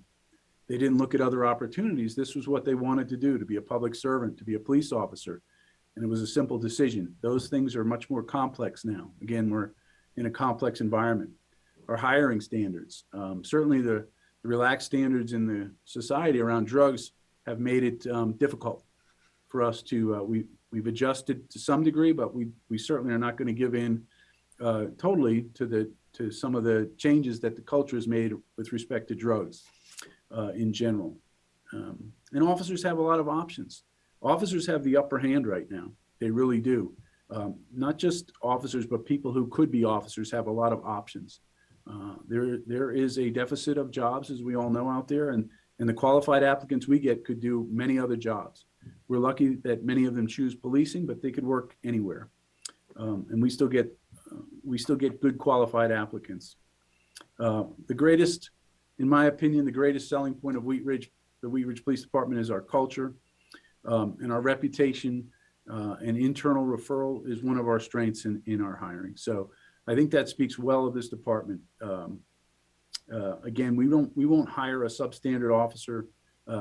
We will continue to hire great people to work in Wheat Ridge. And we work hard to retain them. A lot of that is the same. A lot of those issues are the same issues that you'll hear nationally. Whether somebody decides to stay with the company is highly dependent on their satisfaction with work, their direct boss, their ability to have opportunity. And we know those things, so we try and capitalize on a lot of those things and make those positives for the people who work in Wheat Ridge. So we're doing well in recruitment, hiring, and retention, and we look to continue to do that. So that's kind of the state of affairs for the Wheat Ridge Police Department. We have 17 professional staff out of 24, and that's where our weakness is right now. We're having trouble getting qualified applicants in to work in our records, to work as community service officers and other areas around the department. But we're creating different strategies to try and address that. So know that you have enough people out here to do the job. But as we look further down this presentation, you'll see that the job has gotten much more, it's gotten busier. It's taken a lot more time. So we'll look at that in a minute. As I scroll down here, I wanted to show this to council, calls, crimes, and crime trends. Starting off with our calls for service. On this panel, you can see the number of calls for service. You can see it through the years. Last year, we had 43,868 calls, which over 2020 was a 16% increase, or 6,000 more calls last year in 2021 than we had in 2020. And it's higher than every year up to 2016. I'm not sure what happened in 16, but we're busy. For the number of officers we have, we're extremely busy. And if you look at the number of CAD reports we have, 27,000 in 2021, you can compare that back to 2016. That's far and away the highest number we have. And the 13,000 case reports is right up there with some of our busier years. So we're very busy is the point. We're extremely busy. Officers are being tasked with handling a lot of calls for service and writing a lot of reports. Unquestionably a busy police department. So let's look at maybe a little bit at the crime we're seeing in Wheat Ridge. I want to paint two pictures for you. First one is a look at persons crimes, crimes against people in the city of Wheat Ridge. If you look at the 2021 column there, you can see the total number of crimes we had. And if you look at the 2020 versus 2021, the last column, the percentage of change, you can see where we're doing well and where we're struggling. The areas where we're struggling, the total number is very small. In homicide numbers, which I think we're off. We didn't have 5 homicides last year. We had 0. There was a statistical problem there, or there was a clerical error there, but we had 0 homicides last year. But where you see robbery, the difference of 4 from year to year isn't statistically a large number, even though it comes out as a very high number. Sex assaults down 18, aggravated felonious assaults down 35, sex offenses against children up 8, and simple assault down 24 for a net of 64 total crime reduction, or 10.5% year over year. I think what's encouraging here really though is to look at the 2021 numbers and not compare them to 2020 when we saw such a crime spike across the nation and across the region. But to compare them back to sort of 2018, 2017, when things were pre-COVID, and see that our numbers are really in line with that. We haven't seen, or we're not seeing right now, the same spike that people talk about nationally. We're seeing some sort of resemblance to what I would call a normal state that precipitated COVID. So that's where we are on persons crimes. Property crimes is a different issue altogether.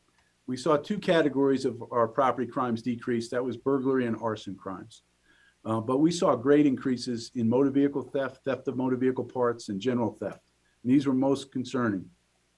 So as we look at these property crimes, our motor vehicle theft, theft of motor vehicle parts was up 140%, highly attributed to parts from motor vehicle of the catalytic converter, but certainly other motor vehicle parts. Catalytic converters, something that plagues the region. Certainly my neighbors having theirs stolen was an eye-opener to me, that anybody is at risk. Just so you know, there's about twice as much precious metals in a hybrid vehicle. That's why a lot of times hybrid vehicles are targeted. Why is there more precious metal in a hybrid vehicle's catalytic converter? Because they don't heat up.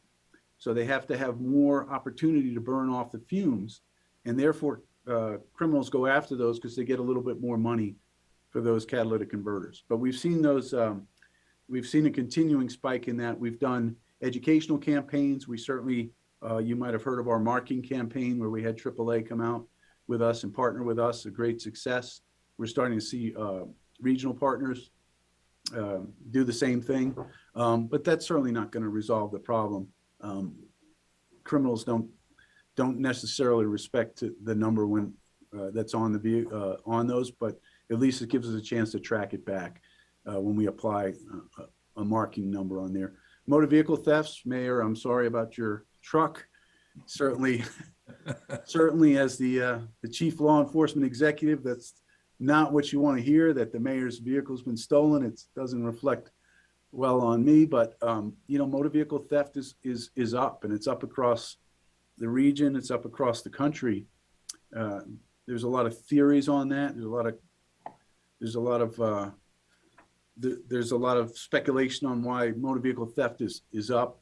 Certainly, the utilization of vehicles to commit further crimes, the utilization of vehicles just for general transport has always been the same. But there's just a spike in motor vehicle theft. What our research tells us is that you know, these vehicles are either old, where criminals are still able to manipulate the vehicle lock to start a vehicle, or they're newer vehicles that don't have a key fob. But more often than not, they're vehicles that are warming up. They're vehicles where somebody inadvertently left the key fob inside of it. And they're crimes of opportunity in many cases, where people have a chance to jump in a vehicle on a cold day and steal it. So again, we're combating that where we can. We certainly have both overt and covert operations to try and find those vehicles, but it's really a challenge because geographically, motor vehicle thefts don't necessarily occur in one place. We find stolen motor vehicles that turn up in our I-70 and Kipling corridor all the time, but where they're taken from doesn't always correlate to where they're returned. So it's an interesting study, but one that makes it very difficult for us to to point our focus in any one area geographically. And then general theft is up. Package thefts, they were up tremendously in 2020. If anybody has a Ring doorbell camera, or maybe next door, you see your neighbors talking about it all the time. It's just very difficult to follow those trucks around. We have in the past and try to catch people who are watching, but they are very much crimes of opportunity. Our thefts and shoplifting are up. We attribute a little bit of that to people who are living on the margins, and they're just stealing to try and get by. But also, of course, the repeat offenders and the jail standards prevent us from interrupting people who do that consistently. In the past, we did have that tool. So that's a little bit about property crimes. Other crimes and other issues, we have a whole sheet of other crimes such as criminal mischief and that sort of thing. Those really came out to net zero. That was a wash on other crimes and other issues in the police department. What was notable about that report was that drug-related offenses continue to increase in 2021, up by 58%. It's a huge increase, drug-related offenses. Weapon-related offenses rose by 25%, while most other categories, and there's about 15 of them, decreased. We saw an overwhelming increase in drug and weapons offenses, and those are concerning to the police department, police officers, and our interaction for our police officers. So something of concern for me, something that keeps us up at night is knowing that we've got more people out there brandishing weapons, using weapons, and that we're engaging them fairly frequently. So that's a little bit about crime. We're going to talk about homelessness and our response to homelessness. We continue to work in collaboration with our homeless navigator, with our co-responder program for persons experiencing homelessness who might have mental health issues. We continue our outreach program. We're trying to identify people and intervene where we can, and certainly be a good partner in homeless issues. When I arrived here in 2020, I think homelessness was pretty much stabilized. Our moment in time suggested that we hadn't had much of an increase in homelessness, but certainly the summer of 2020 until now, we've seen a spike in that. We hear complaints around homelessness and camps in many areas of the city, and we work hard to mitigate those, to enforce efforts around there. Increasingly, we're hearing concerns about our parks being compromised in many ways by persons experiencing homelessness, by drug activity, and by various illicit activities that are occurring in our parks.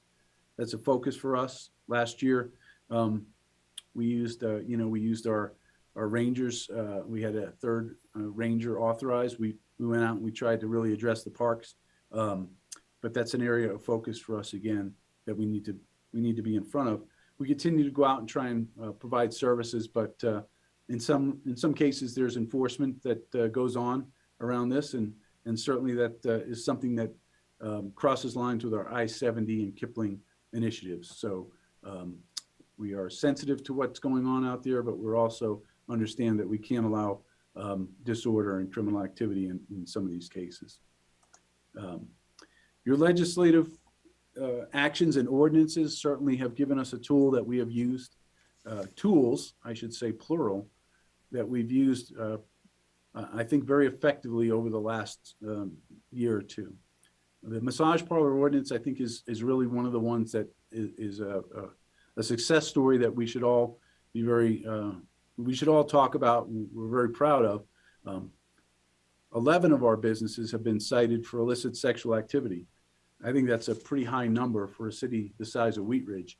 All 11 are either shut down or in the legal process of being shut down.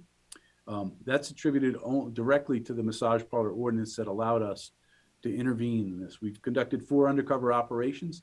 Those are generally done with several businesses in mind, hence 4 operations, but 11 times our officers were solicited for illicit behavior, and we were able to take those to court, and we've been very successful in either negotiating illicit businesses out of activity, or the last 3, I think, wanted to hire an attorney to negotiate, and we're in the process of negotiating with them.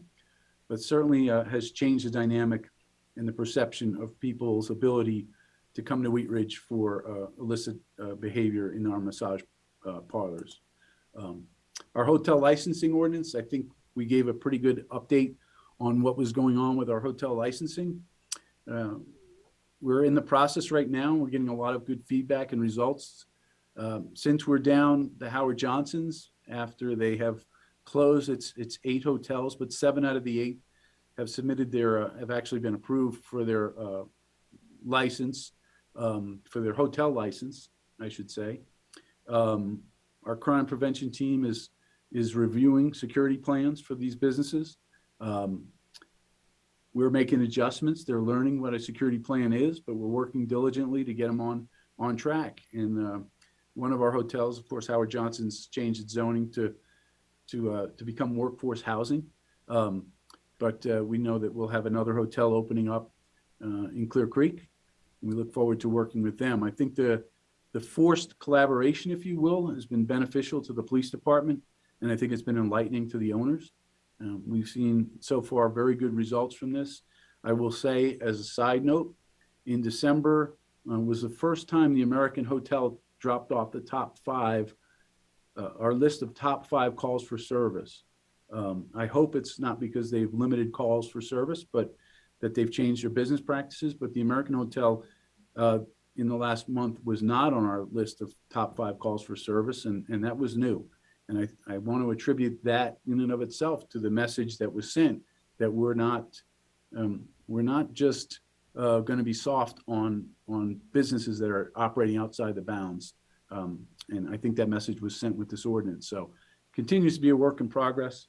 I don't have a slide for it, but our traffic ordinances, I know there was concern when council directed us to bring before them ordinances on solicitation in the median, solicitation in the roadway, around the safety of the persons, especially in certain areas of high traffic, high speed, I-70 and Kipling and Wadsworth and some of the other routes. While I think it's an overwhelming success, I will say we've only issued 2 citations. And I hope that assuages some of the fear any counselor might have had that we were going to abuse that and just start citing everybody. What it's given us is leverage to talk to people and educate them on why they shouldn't be in the median, why they shouldn't be in the roadway. Some of the state legislative ordinances took away our ability to have a conversation with somebody that we thought might be doing something illicit. This gives us the ability to intercept people and just have a conversation and say, we don't want you in the roadway. We don't want you to get run over. So we're very thankful for that. We use those, we issue those citations judiciously. We don't want to have a reputation for harassing folks who are just trying to get by. And I think the outcome of that has been, again, very positive. And part of it is because we haven't issued 80 or 100 citations for that. So I wanted to bring that one up. The tobacco regulations that were passed. We've done 1 undercover operation so far. We're actually training our cadet corps. John Pickett oversees our cadets. We're training them to be our youthful offenders. In other words, to go in there and to purchase tobacco products. So that continues to be a work in progress. We are reacting to any complaints very quickly, where we get complaints about the sale of tobacco, and that's certainly an ongoing. That'll be an ongoing ordinance that we continue to work on and continue to try and put some time and effort into. But it is a very it is a lot of work for the few people we have assigned to take on these tasks, if you will. Next, we'll talk about something that's really near and dear to me, which is our relationship-based policing and our efforts around that. These last 2 years have been very tough for somebody like me who really wants to push this agency out in front of the community, talk to the community. Where we can, we do. We certainly do. A couple of the pictures here illustrate some of our interactions. I think the one in the upper left is Blue Santa. That's our officers engaged with the Optimist Club, bringing toys and delivering toys, candy for cops, just an interaction around Halloween. Our National Night Out was a pretty good success. some of our programs at the schools and other places. We continue to foster those relationships. We're looking forward to the end of the pandemic, or at least the restrictions around the pandemic, where we can go out and talk to our community. Our Cops in the Community event at the Recreation Center, we met a lot of people out there, was well received, and we look to ramping that back up, maybe doing that over at some other places throughout the city as the weather breaks, but we're excited about those opportunities. But really what underlies the whole relationship-based policing is our individual officers going out and making relationships on each interaction, whether it's a negative interaction or a positive one, trying to build some rapport with our community. And we're seeing that. We're seeing that from our officers. So we're still training to it. We're still working with it. And we're still hearing a little bit more and more about how wonderful our officers are when they sit down and create a relationship with our community that might be outside of whatever the issue or the call for service was, but trying to connect with our people. So we continue on that path. And I'm encouraged by that. Our area of enforcement, I think we've talked about this multiple times, I-70 and Kipling. When Jefferson County jail standards were such that that we weren't able to take enforcement in other areas, we really focused on cleanup efforts. Last year we did 12 cleanups with CDOT, multiple efforts with our Parks and Rec and Public Works folks. Really tried to change the visual aspect of it. And then we've gone and reached out to our businesses in the I-70 community. We've engaged our community, and where we have to, we've taken enforcement action. I hope that when people drive through there, they're seeing a positive, a more positive outcome or a review of that area. Not just because we make people disappear, because we're getting them services, we're working with them, we're educating them, and we're forcing them to talk to our homeless navigator in a way. We don't force anybody to do anything, but we're forcing them to have those conversations, and we've seen some great results. So I'm very proud of the work that our SROs did, because they took the entire summer to go over there and focus, get to know the people in I-70 and Kipling. Spent the entire summer over there. Our community services team goes over there all the time to work with folks. Some of the hazards of it are we've displaced some people into the community, and now we get complaints from some community members that people are in the parks or people are in other areas. We know that there's going to be a bit of an outfall from our efforts there, but we're working for those kind of ripples into the community to try and clean that up as well, to make sure that we haven't just pushed people along the way, that we continue to get them matched up with services. So this last year, again, jail challenges because of COVID, economic challenges, professional challenges have been tremendous, but the men and women of this law enforcement agency continue to do the work. Despite a tremendous workload, we've had more stops, citations, and arrests than we had last year by far. That just really speaks well to the people we hire. They continue to do the job despite whatever obstacles are put in front of them. So that's a real quick kind of 10-cent tour of the department in 2021. As we look to 2022, we really look to focus on the 5 things that I talk about all the time, which is relationship-based policing, which is training, which is leadership, the sense of family among this police department, continued proactivity out there to make sure that officers are earning their keep every day. With that, I wanted to leave a few minutes for questions. I knew I was going to be speaking a little bit at the beginning, so I don't want to speak anymore because I'm sure somebody's ready to go and jump out the window after hearing my voice. But I'm happy to answer any questions that you all might have about your police department, what we're doing. I will say that the incident we had on 29th in Sheridan, we've had a lot of services provided to those officers directly involved and indirectly involved. We continue to work with them to try and manage our way through this, but quite frankly, there's been a lot of been a lot of folks who are really questioning, and a lot of people who are concerned, and I'm concerned about the people who are involved.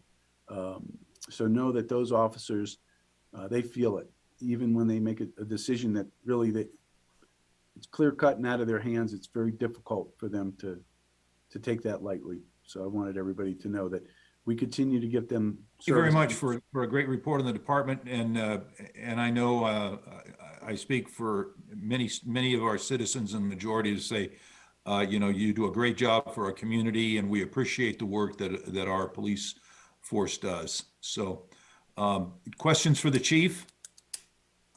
Chief, you want to, there you go. Yeah, stop sharing your screen. Thank you. Mm-hmm.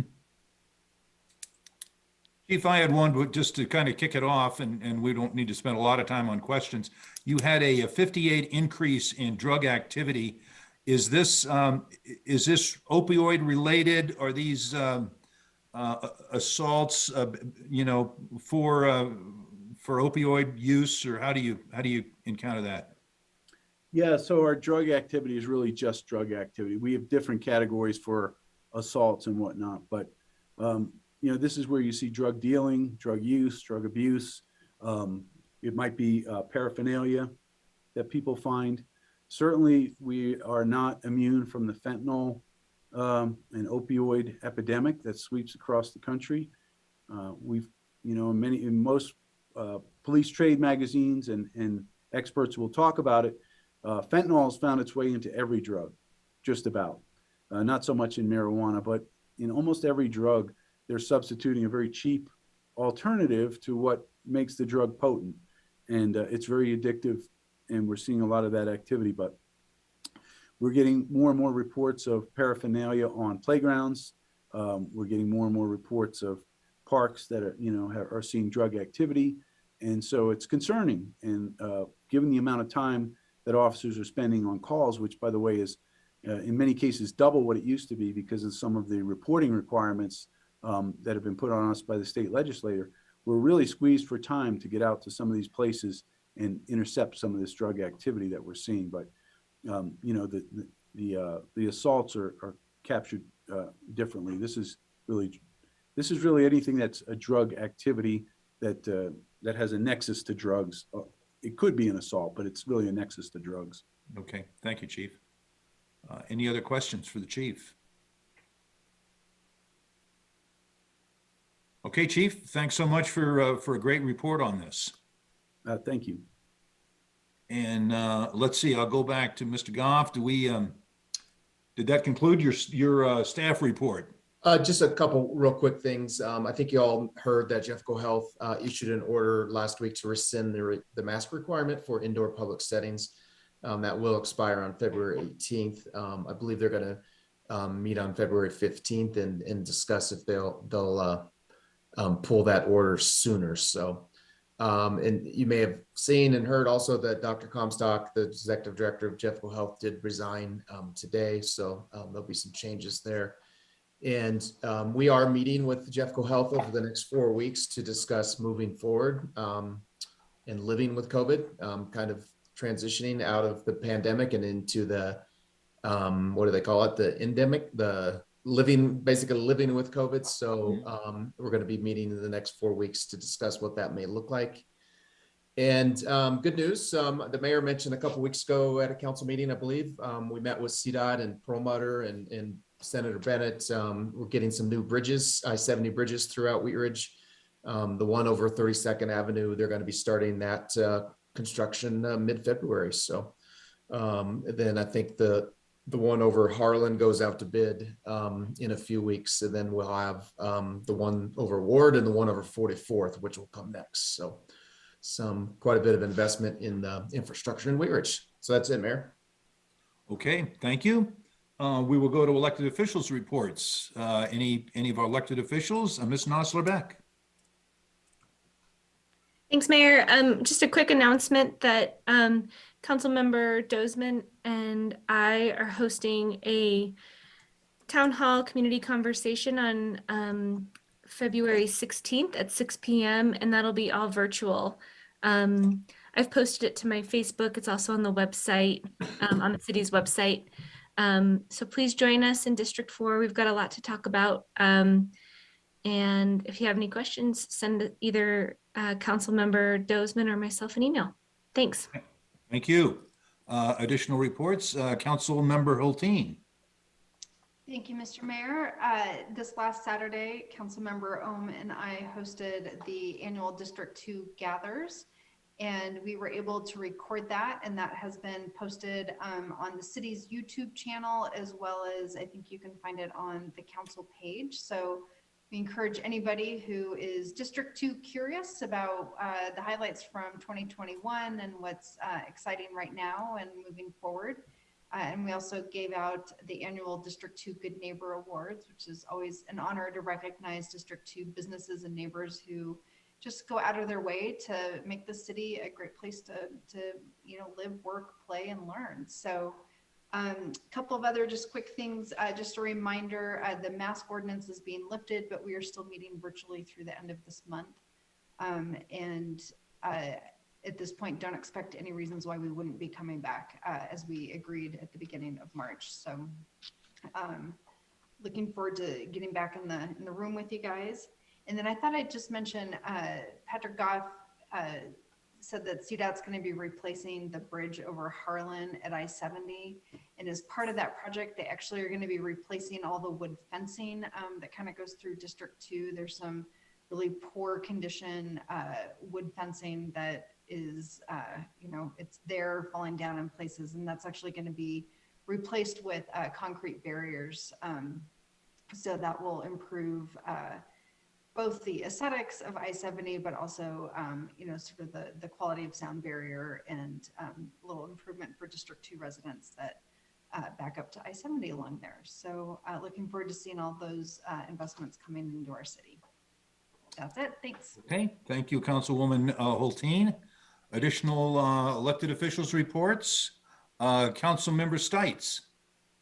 Thank you, Mr. Mayor. Just real quickly, Ms. Weaver and I have our District 3 meeting on the 19th, Saturday the 19th. It's at 9 a.m. And we have that set up for in-person at the rec center at the moment. So provided nothing changes, we will hopefully see a lot of our District 3 neighbors at the rec center on the 19th at 9 a.m. Thank you. Thank you. Okay, who will be the next in line? Ms. Dozeman.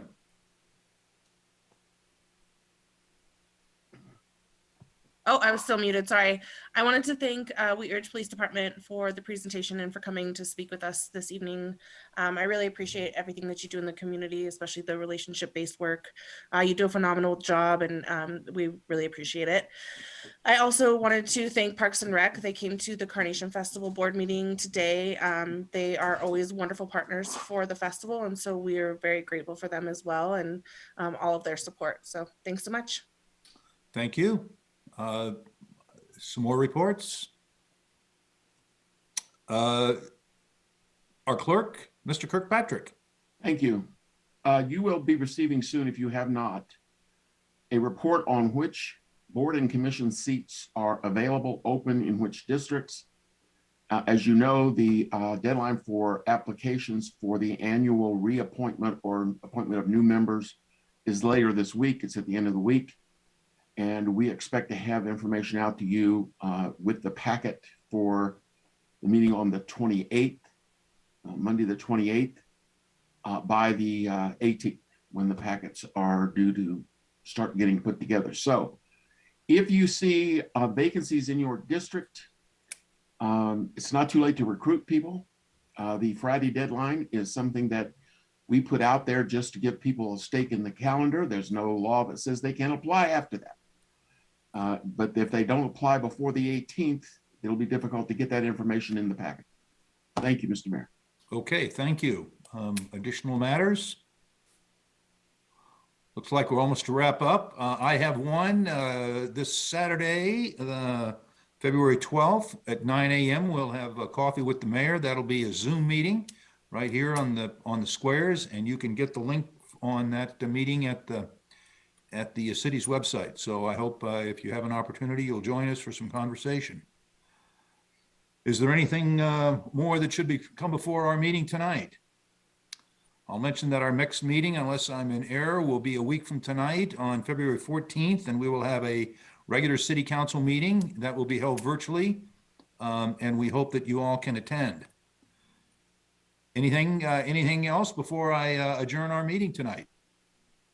Thank you all for joining me. Thanks for our presenters, to the police department and the officers. Did a fine job, and we appreciate the work that you do and coming to tell us about it. So thank you so much. And with that, we will adjourn. Good night, all.